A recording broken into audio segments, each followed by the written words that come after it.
120 milliard dollar. Bu dunyodagi eng qimmat binoning narxi. Lekin siz o'ylagan New Yorkdagi osmono'par binolar yoki Dubaydagi mashhur Burj Khalifa binosi emas. Qaysi binoligini aytishimdan oldin sahifamizga obuna bo'lib, videoga like bosishni unutmang. Dunyodagi eng qimmat bino bu Makka shahridagi Masjidul Haromdir.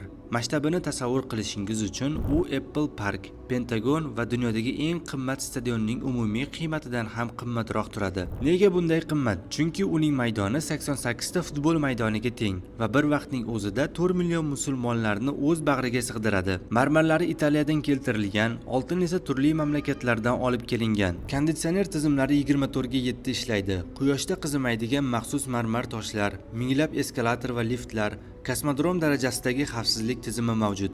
120 milliard dollarlik bu bino oddiy bino emas. Bu shahar ichidagi butun bir shahar.